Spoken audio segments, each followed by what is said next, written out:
Les réseaux sociaux tels que Instagram, Facebook ou maintenant TikTok font partie intégrante de nos vies et touchent toutes les tranches d'âge. C'est donc un moyen très intéressant pour capter de nouveaux clients, mais attention à appliquer les bonnes méthodes pour pas que tu perdes ton temps et ton argent. Il faut être conscient qu'on va pas toucher la même clientèle en fonction de ces trois réseaux sociaux. Avec TikTok par exemple, on va toucher une tranche d'âge qui va être entre 14 et 25 ans. Avec Instagram, ça va être plus général, ça va plutôt être entre du 20 et 50 ans. Tandis que Facebook, on va plutôt être sur une moyenne d'âge supérieure à 35 ans. On peut donc avoir une communication qui va être différente en fonction de ces trois réseaux sociaux. Facebook, on va être sur de l'informatif avec majoritairement des posts. Instagram, on va avoir des formats qui vont être photos et vidéos.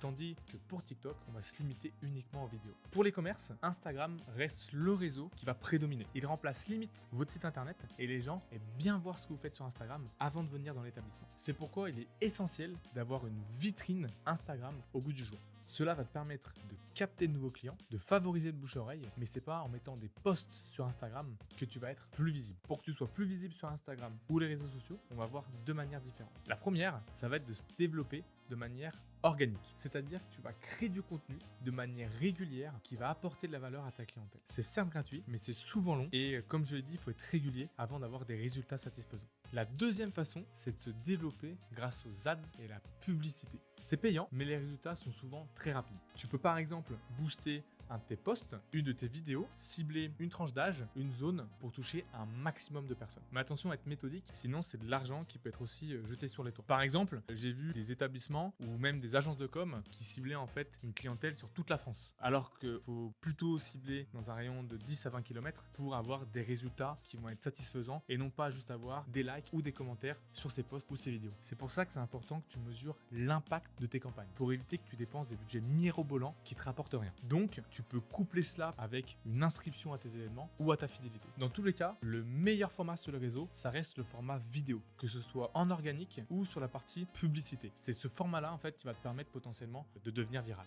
Demain, on va parler de Google et comment capter de nouveaux clients via ce canal.